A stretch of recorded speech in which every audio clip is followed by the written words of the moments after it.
8 de abril de 1943. A 27.000 pies sobre Caen, Francia. La máscara de oxígeno no lograba ocultar la sonrisa de satisfacción del Oberleutnant Ralph Ermachin mientras observaba las torpes siluetas que trepaban trabajosamente hacia su formación a través del cristal impecable de la cabina de su Focke-Wulf 190-5. El as veterano del Jagdgeschwader 26 estudiaba a los cazas americanos que hacían su debut de combate sobre la Europa ocupada. Los ejércitos nos han enviado botellas de leche voladoras, transmitió a su compañero, sin poder contener la risa al ver a los enormes Republic P-47 Thunderbolt luchando por ganar altura.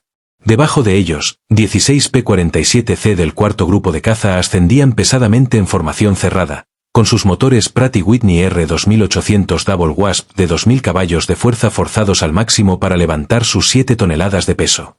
Para los pilotos alemanes, acostumbrados a los elegantes Spitfire y a los ágiles cazas soviéticos, aquellas máquinas corpulentas parecían casi cómicas, fuselajes en forma de barril con cabinas abombadas, alas que parecían demasiado pequeñas para semejante cuerpo y hélices que empequeñecían a cualquier cosa en el inventario de la Luftwaffe. Lo que Ermachin no sabía, lo que ninguno de los pilotos alemanes que giraban como lobos encima podía imaginar, era que estaban presenciando la llegada del arma que acabaría por destruir sistemáticamente a la fuerza de cazas de la Luftwaffe. En apenas 18 meses, esas botellas de leche voladoras pasarían de ser motivo de burla a convertirse en instrumentos de terror, con sus 8 ametralladoras Browning calibre 50 cuyo sonido sería el más temido en los cielos de Alemania. Las matemáticas de la destrucción ya estaban cargadas en esas anchas alas. 3.400 proyectiles de munición, con una cadencia combinada de 6.000 disparos por minuto, suficiente potencia de fuego para partir un Messerschmitt en dos en menos de 2 segundos. La transformación comenzó aquella mañana de abril, cuando el mayor Donald Blackeslee, al mando del 335º Escuadrón de Caza, avistó la formación alemana preparándose para atacar. El veterano de los escuadrones del Águila, que apenas unas semanas antes volaba Spitfires de la RAF, entendía lo que sus hombres aún no sabían, que sobrevivir en un P-47 significaba abandonar todo lo que creían saber sobre el combate aéreo. El Thunderbolt representaba una ruptura radical con la filosofía de diseño de cazas convencional. Mientras los alemanes habían apostado por interceptores ligeros, optimizados para ascenso y maniobra, Republic Aviation había creado algo sin precedentes, un coloso de gran altitud que usaba su masa, su potencia y su fuego para redefinir las reglas de la guerra aérea. Aquella mañana, entre los 56 pilotos estadounidenses que surcaban el cielo francés, había hombres que se convertirían en leyenda, futuros ases cuyos nombres infundirían miedo en los corazones de la Luftwaffe. Pero el 8 de abril de 1943 eran apenas novatos en una máquina aún no probada, enfrentándose a la fuerza de caza más experimentada del mundo. Los alemanes llevaban combatiendo sin descanso desde 1939, con veteranos de Polonia, Francia, Gran Bretaña y Rusia. Los estadounidenses tenían exactamente 0 días de experiencia en combate. Esta es la historia de cómo la lógica industrial derrotó a la brillantez táctica, de cómo cantidad y calidad se fusionaron en una superioridad abrumadora, y de cómo la risa de los pilotos alemanes se transformó en terror al descubrir lo que podían hacer las ametralladoras sincronizadas Browning contra un avión a 400 yardas de distancia. El Republic P-47 Thunderbolt había surgido del pánico de junio de 1940. Mientras los cazas alemanes arrasaban Francia, Alexander Kartveli, jefe de diseño de Republic Aviation nacido en Georgia, recibió especificaciones urgentes de la Fuerza Aérea del Ejército de Estados Unidos. Querían un interceptor de gran altitud capaz de igualar a lo mejor de la Luftwaffe. Lo que Kartveli diseñó en cambio fue un monstruo que redefinió lo posible. Será un dinosaurio, admitió ante su equipo de diseño, pero un dinosaurio de buenas proporciones. El prototipo XP-47B, que voló por primera vez el 6 de mayo de 1941, sorprendió a todos los que lo vieron. Con 9,900 libras en vacío, pesaba un 65% más que su predecesor, el P-43 Lance. Su enorme sistema de turbosobrealimentador, conductos que recorrían el fuselaje trasero, le daba una apariencia casi abultada. Los pilotos de prueba, al verlo por primera vez, solían preguntar lo mismo: ¿esto realmente vuela? No solo volaba, sino que lo hacía como nada más en gran altitud. El motor Pratt & Whitney R2800 Double Wasp, un radial de 18 cilindros que producía 2.000 caballos de fuerza, podía mantener su potencia máxima a 27000 pies, donde los cazas alemanes apenas podían respirar. El turbosobrealimentador, alimentado por gases de escape, le otorgaba rendimiento de nivel del mar en la estratosfera, donde los compresores convencionales quedaban inútiles. El mayor Hubert Hab Zemke, al mando del 56º Grupo de Caza en entrenamiento en Bridgeport, Connecticut, inicialmente detestó el avión. Su unidad perdió 18 pilotos y 41 aparatos en accidentes de entrenamiento entre septiembre de 1942 y enero de 1943. El P-47 mató a más estadounidenses en instrucción de los que los alemanes lograrían en sus primeros meses de combate. Se descontrolaba en los aterrizajes, volcaba por el torque en los despegues y se lanzaba en picada con tanta violencia que los pilotos descubrieron el fenómeno de la compresibilidad. Los controles se bloqueaban cuando las ondas de choque se formaban en las alas. Pero quienes lograron dominarlo descubrieron algo extraordinario. El teniente Robert Johnson, un joven granjero de Oklahoma que se convertiría en uno de los principales ases de Estados Unidos con 27 victorias, describió su primer vuelo así: era como amarrarte a una locomotora. La potencia era increíble. No lo pilotabas, lo apuntabas. Los primeros encuentros de combate en abril y mayo de 1943 parecían confirmar todos los prejuicios alemanes. Los P-47 no podían girar con los Focke-Wulf 190, no podían trepar como los Messerschmitt 109 ni igualar su agilidad a altitudes medias. Los pilotos de la Luftwaffe rápidamente desarrollaron tácticas para explotar estas debilidades: atacar desde abajo, forzar combates cerrados donde la agilidad valía más que la potencia de fuego. Joseph Pips Pryer, comandante del Hackdesschwader 26, informó tras su primer encuentro: el nuevo caza americano es carne para el matadero. Vuela como un camión, gira como un tren de carga y trepa como una vaca preñada. Nuestros muchachos los llaman indios, blancos gordos que fingen ser guerreros. Las estadísticas parecían confirmar esa confianza alemana. En su primer mes de operaciones, los grupos de caza americanos perdieron 14 Thunderbolt a cambio de apenas 3 derribos confirmados. La RAF, observando desde sus escuadrones de Spitfire, sugería discretamente que los estadounidenses reconsideraran su elección de avión. Los pilotos británicos bromeaban diciendo que la mejor maniobra evasiva en un P-47 era desabrocharse y correr dentro de su espaciosa cabina. Pero algo extraño estaba ocurriendo en esos primeros combates que la inteligencia alemana no percibió.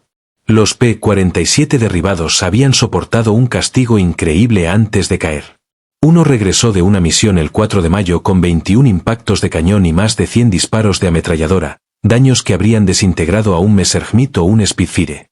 El enorme motor radial, sin sistemas de refrigeración vulnerables, resistía impactos que habrían detenido en seco a un avión refrigerado por líquido. Más aún, cuando los P-47 lograban poner sus armas en blanco, los resultados eran catastróficos. La batería de armas creaba una zona de convergencia de destrucción que los pilotos alemanes jamás habían experimentado. A diferencia de las armas de calibre ligero de principios de la guerra o de los cañones con munición limitada, el caza estadounidense podía mantener fuego sostenido por más de 30 segundos, una eternidad en combate aéreo. El evento que comenzó a cambiar las percepciones alemanas ocurrió el 26 de junio de 1943, sobre Le Mans, Francia. Involucró al segundo teniente Robert S. Johnson del 61º Escuadrón de Caza y un encuentro que se volvería legendario en ambos bandos. La formación de Johnson, compuesta por 48 P-47, regresaba de una misión de escolta cuando fue sorprendida por 16 Focke-Wulf 190 del Hackdesschwader 26, liderados por el Hauptmann Wilhelm Ferdinand Galland, hermano menor del famoso Adolf Galland. Los alemanes ejecutaron un ataque perfecto, lanzándose en picada desde el sol con una abrumadora ventaja de velocidad. El Thunderbolt de Johnson, que volaba al final de la formación, quedó atrapado en el fuego cruzado de múltiples atacantes, recibiendo daños catastróficos en los primeros segundos del combate. 21 proyectiles de cañón de 20 milímetros explotaron en su avión. La cabina estalló, el fluido hidráulico roció el interior, el capó del motor se desprendió y estalló un incendio tras el panel de instrumentos. Johnson, herido en la nariz y en la pierna por esquirlas y fragmentos de bala, intentó eyectarse, pero descubrió que la cúpula estaba atascada. Un proyectil de 20 milímetros había explotado en el riel de la cabina, soldándola. Estaba atrapado en un avión moribundo a 27000 pies de altura. Lo que ocurrió después desafió todas las suposiciones sobre la tolerancia al daño en combate. A pesar de no tener visibilidad frontal por el parabrisas cubierto de aceite, de contar con un motor apenas funcionando y sacudiéndose violentamente, y de unos controles que respondían solo de manera intermitente, Johnson logró nivelar el avión y ponerlo rumbo a Inglaterra. El P-47 siguió volando con daños que habrían reducido a cualquier otro caza a simples restos en caída libre. Y entonces la situación empeoró. Un solitario Focke-Wulf 190, pilotado por un aviador desconocido del 2/JG-26, descubrió al Thunderbolt maltrecho avanzando con dificultad hacia el canal a menos de 170 millas por hora. La investigación histórica nunca ha identificado de forma definitiva a este piloto, aunque varios nombres han sido propuestos en base a los informes de combate alemanes de aquel día.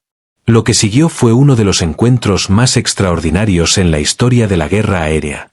El piloto alemán se colocó detrás del P-47 de Johnson y abrió fuego con sus 4 cañones de 20 milímetros y 2 ametralladoras de 13 milímetros. Johnson, incapaz de evadir, solo pudo encogerse detrás de su placa de blindaje y rezar. El Thunderbolt absorbió toda la carga de munición de los cañones. El alemán volvió a posicionarse y disparó otra vez, esta vez solo con las ametralladoras. Cuando agotó la munición pesada, el piloto germano se puso a un lado, mirando incrédulo aquel montón volador de chatarra que aún seguía en el aire. Johnson pudo ver claramente su rostro, joven, rubio, con una expresión que pasó de la confianza a la confusión y, finalmente, a algo parecido al miedo. El alemán volvió a disparar con las ametralladoras restantes hasta vaciarlas por completo. Y aún así, el Thunderbolt seguía volando. El piloto se colocó otra vez a su lado, negó con la cabeza en un gesto de asombro, saludó de manera informal y se alejó, presumiblemente sin munición. El P-47 de Johnson aterrizó en Manston con el motor agonizante justo en la pista. El jefe de mantenimiento dejó de contar los agujeros de bala después de llegar a 200. Un proyectil de cañón había explotado a centímetros de la cabeza de Johnson. Otro había detonado contra la placa de blindaje detrás de su asiento. El motor había recibido impactos directos. Los cables de control estaban parcialmente cortados. 3 de los 4 largueros principales, la columna vertebral estructural del fuselaje, estaban perforados. Y aún así, el avión lo había llevado de regreso a casa. La supervivencia del aparato de Johnson sacudió a ambas fuerzas aéreas. Los ingenieros estadounidenses, al estudiar los restos, comprendieron que habían subestimado su propia creación. La inteligencia alemana, al recibir los informes de combate del JG-26, inicialmente se negó a creerlo. Ningún avión podía resistir semejante castigo, pero el testimonio de múltiples pilotos confirmó lo imposible. El Thunderbolt había soportado todo lo que el mejor caza de la Luftwaffe podía darle, y había sobrevivido. Para julio de 1943, los pilotos estadounidenses ya aprendían a explotar las verdaderas fortalezas del P-47. El teniente coronel Hubert Zemke, comandante del 56º Grupo de Caza, había descubierto el secreto tras un brutal proceso de ensayo y error. No gires con ellos. No trepes con ellos a baja altitud. Usa tu peso. Usa tu potencia. Usa tus armas. El enorme peso del Thunderbolt, visto al principio como una desventaja, se convirtió en un arma. En picada, nada podía alcanzarlo. Desde los 30.000 pies, un P-47 podía llegar a 550 millas por hora, más rápido de lo que cualquier caza alemán podía lograr, incluso en picada vertical. Esa velocidad podía transformarse en altura mediante un ascenso súbito que dejaba atrás a los perseguidores. El capitán Walker B.U.D. Maurin, que se convertiría en uno de los primeros ases estadounidenses en Europa, desarrolló lo que se conocería como la táctica de boom and zoom, aunque los pilotos la llamaban la cacería de pavos del Thunderbolt. En lugar de entrar en combates aéreos tradicionales, las formaciones de P-47 ascendían hasta los 30.000 pies, más alto de lo que los cazas alemanes podían operar con eficacia. Cuando los enemigos aparecían abajo, los Thunderbolt invertían y se lanzaban en picada a velocidades que hacían imposible para los alemanes calcular la trayectoria de disparo. Al final de esas picadas, hablaban las ametralladoras pesadas estadounidenses. Los pilotos alemanes que sobrevivían lo describían como enfrentarse a un muro de plomo. La potencia de fuego combinada creaba una zona impenetrable de destrucción. Los aviones atrapados en ese patrón de convergencia no solo caían, se desintegraban. La verdadera revelación del poder de fuego americano llegó el 17 de agosto de 1943, en la doble incursión sobre Schweinfurt y Regensburg, la penetración más profunda en Alemania hasta esa fecha. Esa misión demostraría tanto las limitaciones del P-47, su alcance, incluso con tanques externos, como su aterradora eficacia cuando era empleado correctamente. El mayor David Chilin, al mando del 62º Escuadrón de Caza, se encontró con una formación de Messerschmitt 110, aviones bimotores especializados en destruir bombarderos, armados con cañones pesados y cohetes. Eran los asesinos de bombarderos de la Luftwaffe, pero carecían de maniobrabilidad. Chilin y 3 Thunderbolts más se lanzaron en picada desde 28.000 pies. Un artillero alemán superviviente, Heinrich Roth, relató más tarde en un interrogatorio: los cazas americanos descendieron como martillos del cielo. Abrí fuego a 800 metros. Buenas ráfagas, vi cómo golpeaban el ala del caza. El P-47 ni siquiera se estremeció. Luego disparó. El avión frente a nosotros simplemente se deshizo. No fue derribado, fue destruido. Las alas se separaron del fuselaje, la cola quedó arrancada, la cabina convertida en confeti metálico. En 2 segundos, un 110 dejó de existir. 8 Messerschmitt 110 fueron destruidos en menos de un minuto. Los pilotos alemanes nunca habían visto tal concentración de fuego. Cada P-47 llevaba 425 cartuchos por ametralladora, un total de 3.400 disparos que pesaban casi 400 kilos.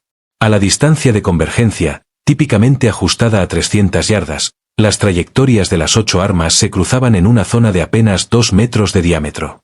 Todo lo que entrara ahí recibía 100 proyectiles por segundo, cada uno a 900 metros por segundo. La munición era, en sí misma, un ejemplo de la capacidad industrial estadounidense. Mientras los cazas alemanes solían llevar entre 120 y 200 proyectiles por cañón de 20 milímetros, los americanos podían mantener fuego durante más de medio minuto. La carga estándar mezclaba munición perforante incendiaria, trazadora incendiaria y estándar, diseñada tanto para destruir como para incendiar. El teniente coronel Francis Gaby Gabreski, que se convertiría en el máximo as estadounidense en Europa con 28 victorias, lo describió así: cuando los alcanzas con las 8, no solo caen, explotan. Vi un 109 literalmente partido en dos, la cola cayendo por un lado y el morro con las alas por otro. El piloto nunca supo que lo golpeó. Para septiembre de 1943, la Luftwaffe empezaba a descubrir otra realidad aterradora sobre el P-47. Su rendimiento mejoraba drásticamente a gran altitud, mientras que los cazas alemanes sufrían. El motor Double Wasp con turbosobrealimentador mantenía su potencia nominal hasta los 30.000 pies. Los cazas alemanes, con sobrealimentadores mecánicos de 1 o 2 etapas, veían degradarse su rendimiento por encima de los 25.000 pies. El Oberleutnant Hans Philipp, uno de los ases más exitosos de Alemania con 206 victorias, se topó fatalmente con esa realidad el 8 de octubre de 1943. Liderando al JG-1 contra una formación de B-17 a 28000 pies sobre Bremen, su Focke-Wulf 190-6 estaba torpe y lento en el aire enrarecido. El motor BMW 801, poderoso a altitud media, apenas podía respirar a casi 10 kilómetros sobre la tierra. Cuando los P-47 del 56º Grupo de Caza se lanzaron en picada desde 32.000 pies, los alemanes quedaron como blancos fáciles. Robert Johnson, ahora un veterano en camino a convertirse en as, reportó con frialdad: abrí fuego a 300 yardas, de flexión de 30 grados. Observé impactos a lo largo de todo el fuselaje. El aparato explotó. No se vio paracaídas. La muerte de Philipp sacudió a la Luftwaffe. Si uno de sus mejores hombres, con más de 500 misiones en su haber en los frentes oriental y occidental, no podía sobrevivir contra los Thunderbolt, ¿qué esperanza tenían los pilotos comunes? El alto mando alemán ordenó una investigación inmediata sobre las capacidades del P-47. El informe, entregado a Hermann Göring en noviembre de 1943, fue desolador. El techo operativo del Thunderbolt superaba los 42.000 pies, más alto que cualquier caza alemán. Su velocidad en picada se acercaba a la barrera del sonido. Su blindaje incluía acero de casi 1 centímetro tras el piloto, vidrio antibalas de más de 1 centímetro en el parabrisas y placas protectoras alrededor del motor. Lo más alarmante era su resistencia. Podía absorber un daño que destruiría a 3 cazas convencionales y aún regresar a casa. En enero de 1944 llegó a Inglaterra una nueva variante del P-47 que completaría su transformación de motivo de burla a pesadilla. El P-47 de 22, con una hélice Hamilton estándar hidráulica de palas anchas de 13 pies de diámetro. La mejora en la tasa de ascenso fue inmediata y espectacular. Los Thunderbolt, que antes apenas subían 2.200 pies por minuto, ahora alcanzaban 3.000, igualando o superando a los cazas alemanes en casi cualquier altitud. La nueva hélice también mejoraba la aceleración, permitiendo al P-47 ganar energía más rápido en vuelo nivelado. El Hauptmann Heinz Nocke, un veterano con más de 200 misiones de combate, lo comprobó en febrero de 1944 durante una interceptación de bombarderos cerca de Hannover. En su diario escribió: «Los cazas gordos americanos han aprendido a trepar. Los atacamos esperando nuestra ventaja habitual. Se nos echaron encima y subieron con nosotros. Cuando intentamos desengancharnos, nos siguieron hasta los 30.000 pies. Smith fue alcanzado y explotó. No quedó nada más que humo y fragmentos. Estas no son las mismas máquinas de las que nos reíamos el año pasado». La hélice no solo mejoró el rendimiento, cambió el sonido del Thunderbolt. El rugido atronador de sus palas, que rozaban la velocidad del sonido, podía oírse a kilómetros de distancia. Las tropas alemanas en tierra comenzaron a identificar a los P-47 solo por su ruido, un retumbo profundo y amenazante que significaba muerte desde lo alto. Lo llamaron Donnerschlag, el golpe de trueno. Para marzo de 1944, con tanques externos de combustible, los P-47 podían escoltar bombarderos profundamente dentro de Alemania. Con 2 depósitos alares de 108 galones o un depósito ventral de 75 galones, su alcance superaba las 1000 millas. Y gracias a la nueva hélice, incluso cargados podían combatir en igualdad de condiciones en cuanto soltaban los tanques. La respuesta de la Luftwaffe fue concentrarse en los bombarderos, con la esperanza de infligir suficientes pérdidas para detener la campaña diurna estadounidense. Pero esto requería atravesar la pantalla de escolta de los P-47, una propuesta cada vez más suicida. Los pilotos alemanes empezaron a desarrollar un respeto a regañadientes, que rozaba el miedo, hacia los grandes cazas americanos.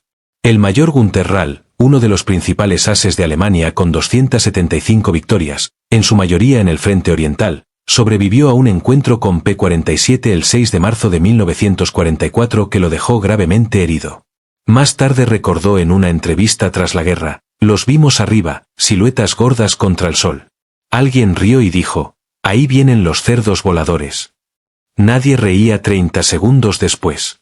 Bajaron como una avalancha, más rápido de lo que podíamos reaccionar. La primera pasada destruyó 3 de nuestros cazas, simplemente desaparecieron, convertidos en escombros ardientes. Sus armas no disparaban ráfagas como las nuestras. Soltaban ríos sólidos de fuego. Quedar atrapado en ese río significaba la muerte instantánea. Las misiones de escolta revelaron otra ventaja del P-47, la resistencia. Mientras los cazas alemanes operaban a máxima potencia, consumiendo combustible rápidamente, los enormes motores radiales americanos podían mantener un crucero eficiente a gran altitud.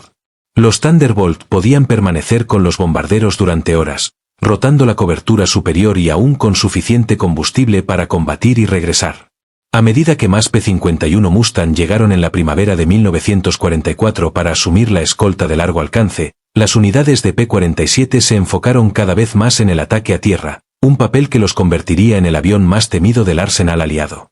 La transición comenzó con fuerza en abril de 1944, mientras los aliados se preparaban para la invasión de Francia. La batería de ametralladoras pesadas del Thunderbolt resultó igualmente eficaz contra objetivos en tierra.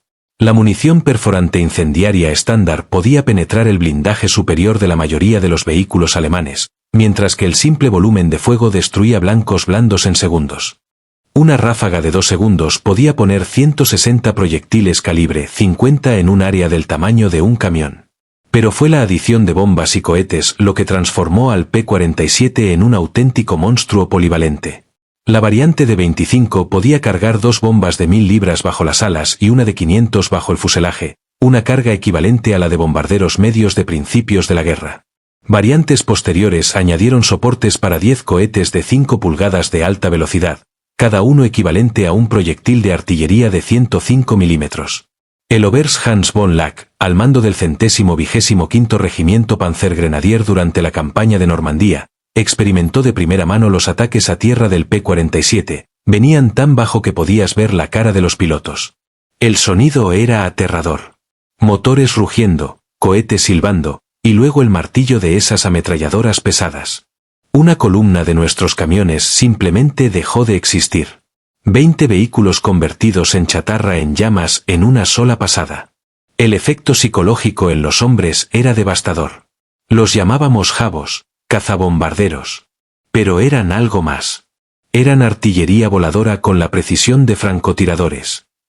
El 6 de junio de 1944, la Luftwaffe descubrió hasta qué punto había cambiado el equilibrio.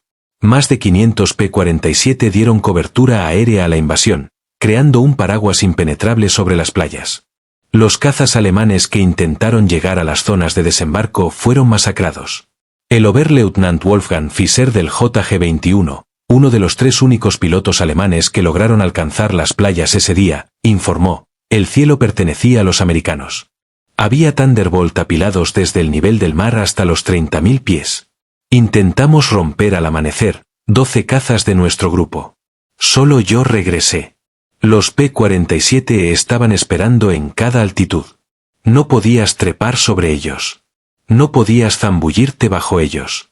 Sus armas convirtieron a nuestros cazas en lluvia de aluminio. En las semanas posteriores al día D, los P-47 destruyeron sistemáticamente el movimiento alemán a la luz del día. Las estadísticas eran asombrosas. Solo en junio, los Thunderbolt de la 9ª Fuerza Aérea reclamaron 651 locomotoras, 3.847 camiones, 512 tanques y vehículos blindados, y 4.553 vehículos de tracción animal destruidos. La Wehrmacht se vio obligada a moverse solo de noche, lo que limitaba gravemente su capacidad de respuesta a los avances aliados. Los alemanes intentaron de todo para contrarrestar la amenaza del Thunderbolt. Reforzaron blindajes, desplegaron más cañones antiaéreos, desarrollaron nuevas técnicas de camuflaje. Nada funcionó. La combinación de velocidad, blindaje y potencia de fuego del P-47 los hacía casi imparables. Incluso los temidos cañones antiaéreos de 88 milímetros tenían dificultades para seguir a los rápidos cazas a baja altura. Mientras devastaban Europa, los P-47 también demostraban su valía en el Pacífico. El 348º Grupo de Caza, operando desde Nueva Guinea, descubrió que las cualidades del Thunderbolt se adaptaban perfectamente a las vastas distancias y duras condiciones de la guerra en el Pacífico.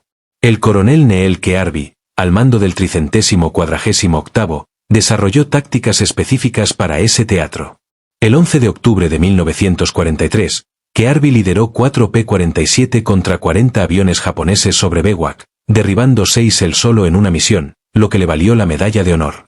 Los japoneses, acostumbrados a enfrentarse a cazas americanos ágiles pero frágiles, no estaban preparados para la combinación de potencia de fuego y resistencia del P-47.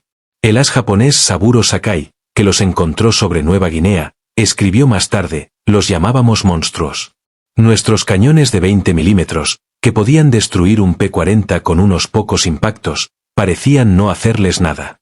Le metí decenas de proyectiles a un Thunderbolt y lo vi alejarse volando. Su fuego de respuesta era aterrador, torrentes de balas pesadas que destrozaban aviones.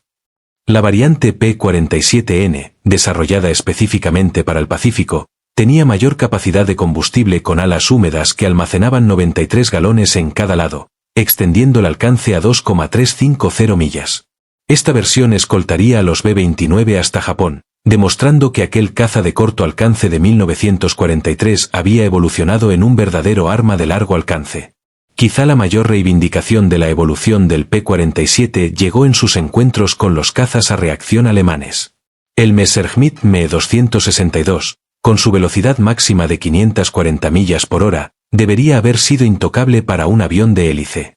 Pero los pilotos de Thunderbolt descubrieron que podían alcanzarlos en 2 situaciones: durante despegues y aterrizajes, cuando los jets eran más vulnerables, y en picadas a gran velocidad desde gran altitud. El 27 de noviembre de 1944, el teniente coronel John C. Meyer del 352º Grupo de Caza se convirtió en uno de los primeros pilotos en derribar un Me-262 con un P-47. Lanzándose en picada desde 28.000 pies, su Thunderbolt alcanzó casi 500 millas por hora, suficiente para atrapar al jet en vuelo nivelado. El piloto alemán, confiado en su ventaja de velocidad, Nunca vio al P-47 hasta que los cañones de Meyer se abrieron a 400 yardas. El informe de combate de Meyer anotó: el avión enemigo se desintegró bajo el fuego. Grandes piezas, incluidos ambos motores, se separaron del fuselaje. El piloto no escapó. El fuego concentrado de 8 ametralladoras calibre 50 resultó más efectivo de lo que anticipamos contra aeronaves a reacción. A principios de 1945, variantes especializadas P-47M fueron desplegadas para enfrentar específicamente a los jets alemanes y a las bombas volantes V-1. Con inyección de agua metanol que elevaba la potencia a 2.800 caballos y aerodinámica refinada, estos Thunderbolt podían alcanzar 470 millas por hora en vuelo nivelado a 3.0000 pies, suficiente para interceptar incluso a los jets en ciertas condiciones. El mayor George Bostwick, al mando del 63º Escuadrón de Caza, derribó dos Me-262 en marzo de 1945. Su informe enfatizó la potencia de fuego sobre la velocidad. Los jets son más rápidos, pero no pueden girar y no aguantan castigo. Una buena ráfaga de nuestras baterías y se deshacen como si fueran de papel. Tienen que reducir velocidad para atacar bombarderos. Ahí es cuando los cazamos. La demostración definitiva del poder industrial estadounidense llegó durante la Operación Bodenplatte, el desesperado intento de la Luftwaffe por destruir la aviación aliada el 1 de enero de 1945. Cerca de 900 cazas alemanes, incluidos sus mejores pilotos restantes, lanzaron ataques sorpresa contra aeródromos aliados en Bélgica y los Países Bajos. En el aeródromo I-34 cerca de Metz, base del 365º Grupo de Caza con P-47, el ataque inicial tuvo éxito. Los alemanes destruyeron 22 Thunderbolt en tierra junto con varios aviones más. Un piloto alemán capturado fue llevado al puesto de mando y señaló los aviones ardiendo, burlándose: ¿qué opinan de eso? La respuesta del mayor George Brookings se volvió legendaria en la 9ª Fuerza Aérea. Señaló la línea de vuelo donde los mecánicos ya apartaban los aparatos dañados y preparaban sitios para los reemplazos. Mañana tendremos 40 nuevos. ¿Cuánto les tomará a ustedes reemplazar a sus pilotos? La sonrisa del alemán se desvaneció.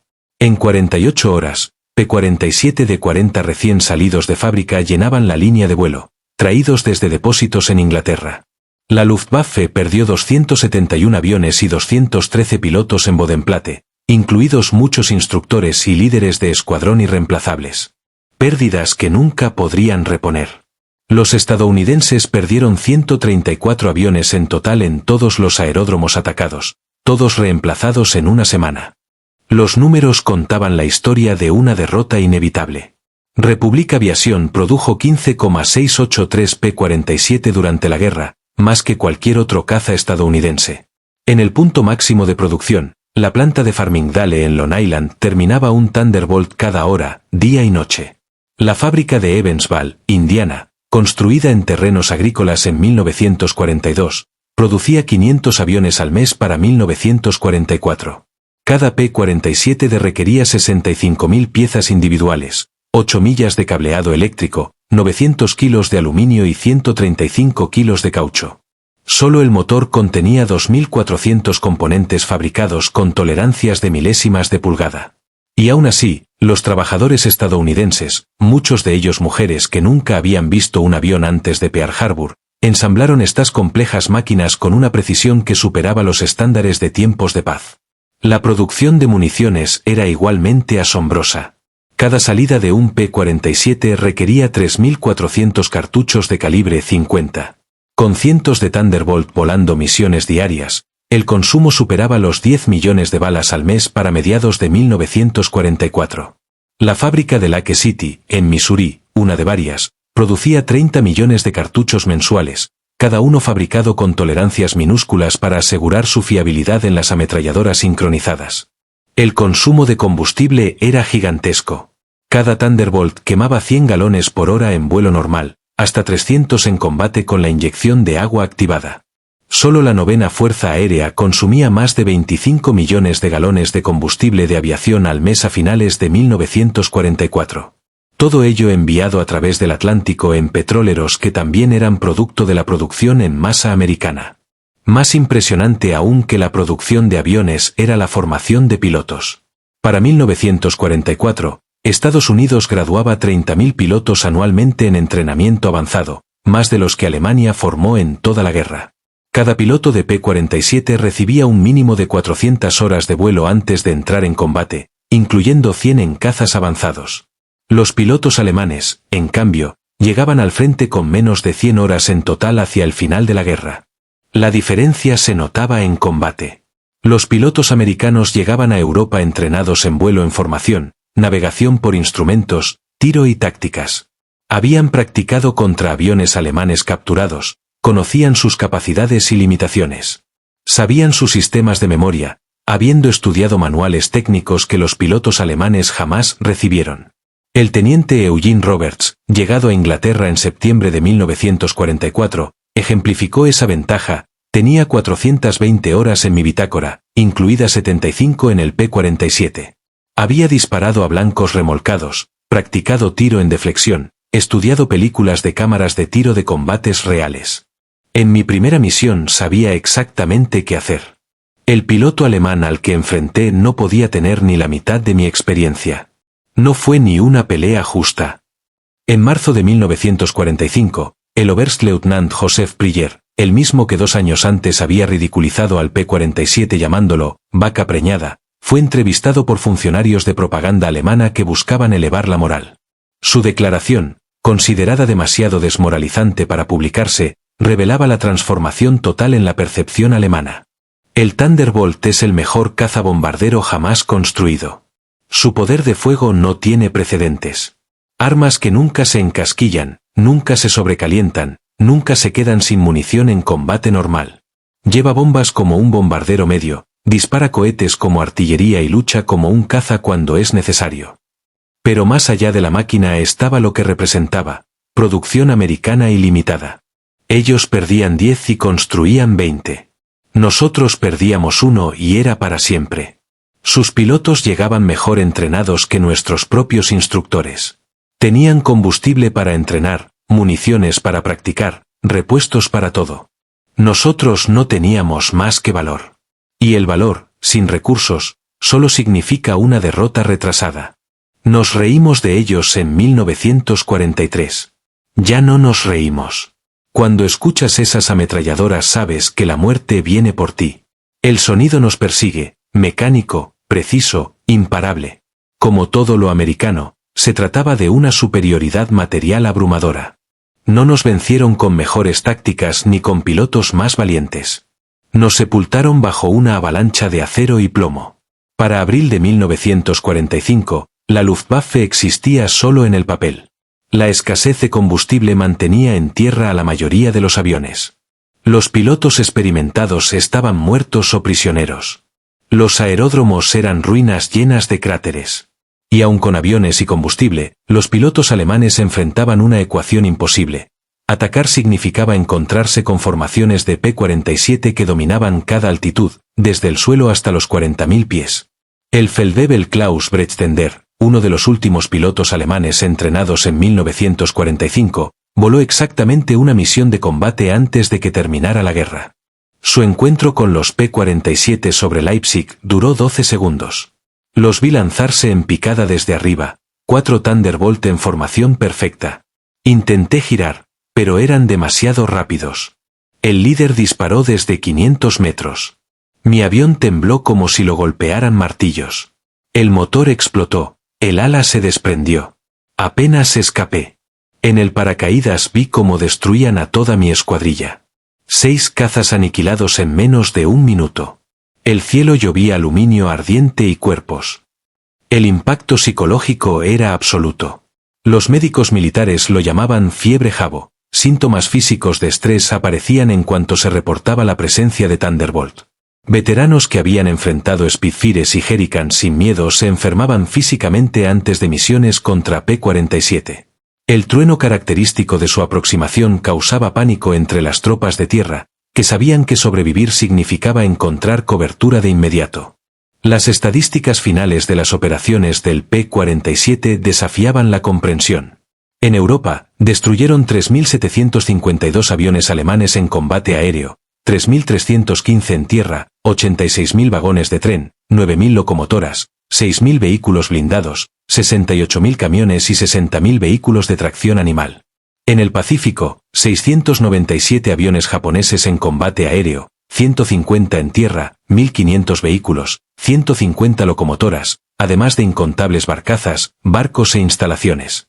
Solo la 9ª Fuerza Aérea, equipada principalmente con P-47, voló 213.873 misiones de combate, lanzó 120.000 toneladas de bombas, disparó 135 millones de cartuchos y lanzó 60.000 cohetes.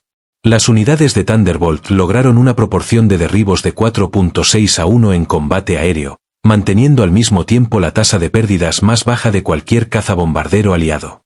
Detrás de esos números estaba el costo humano. La Luftwaffe perdió aproximadamente 28.000 pilotos en combate contra las fuerzas aéreas aliadas occidentales. Muchos cayeron bajo el fuego concentrado de las ametralladoras pesadas americanas. Cada pérdida representaba años de entrenamiento que Alemania no podía reemplazar. Al final de la guerra, el piloto promedio alemán tenía menos de 30 horas de experiencia de combate. El piloto promedio de P-47 superaba las 200. En el centro de interrogatorios de Oberursel, los pilotos aliados capturados eran interrogados por la inteligencia alemana. Los registros capturados en 1945 revelan las evaluaciones alemanas de los aviones aliados. El expediente sobre el P-47, actualizado continuamente durante la guerra, muestra el giro completo de opinión. Abril de 1943. Caza grande, poco maniobrable. Inferior a los tipos alemanes en todos los parámetros de rendimiento salvo la velocidad en picada. Armamento de ametralladoras insuficiente contra cazas armados con cañones. Evaluación, amenaza mínima. Diciembre de 1943. Rendimiento excepcional en gran altitud. Resistencia estructural extrema. Potencia de fuego cada vez más problemática. Pilotos mostrando tácticas mejoradas. Evaluación, amenaza significativa por encima de 25.000 pies. Junio de 1944. Cazabombardero dominante. Superior a todos los tipos alemanes por encima de 20.000 pies. Potencia de fuego devastadora contra todo tipo de objetivos. Su resistencia estructural hace extremadamente difícil derribarlo. Evaluación, amenaza crítica a todas las altitudes. Marzo de 1945, mejor cazabombardero de la guerra. Su combinación de potencia de fuego, durabilidad y rendimiento no tiene comparación. La calidad de los pilotos es excepcional. Evaluación, no se sobrevive a un enfrentamiento directo. En 1985, en una reunión de pilotos de caza alemanes y americanos en Phoenix, Arizona, antiguos adversarios se encontraron en paz. Al general Adolf Galland, ex jefe de la fuerza de cazas de la Luftwaffe, se le preguntó sobre el P-47. Su respuesta, grabada en vídeo, resumió la transformación completa. Cometimos un terrible error en 1943. Vimos ese caza grande y pesado y nos reímos. Dijimos, los americanos no entienden el combate aéreo. Construyeron un bombardero y lo llamaron caza. Éramos nosotros los que no entendíamos. Los americanos no intentaron construir un caza europeo. Construyeron uno americano, diseñado alrededor de la producción, la potencia de fuego y la supervivencia. Comprendieron que en una guerra de desgaste ganaría el avión capaz de resistir castigo y devolver fuego devastador. Tenían razón. La primera vez que volé un P-47 capturado después de la guerra entendí todo. La potencia era increíble. Trepaba como si cayera hacia arriba. La cabina era cómoda. La visibilidad excelente. Los controles precisos. Era un avión de piloto envuelto en blindaje. Pero lo que más me impresionó fue darme cuenta de que América construyó más de 15.000 de estas complejas máquinas mientras luchaba en una guerra en 2 océanos. Cada uno requería un motor más complejo que cualquier cosa que Alemania produjera. Y aún así los construían más rápido de lo que nosotros podíamos fabricar cazas simples. Entonces supe que nunca tuvimos oportunidad. Esas ametralladoras, las llamábamos el piano de Roosevelt, por el sonido que hacían. Una vez que escuchabas ese sonido, nunca lo olvidabas. Muchos de mis amigos lo escucharon por última vez. El P-47 no solo derrotó a la Luftwaffe, la destruyó. El diseño del P-47 representaba a la perfección la filosofía industrial americana, ingeniería de fuerza bruta respaldada por recursos ilimitados. Cada componente estaba sobredimensionado, sobrepotenciado y sobreingenierizado.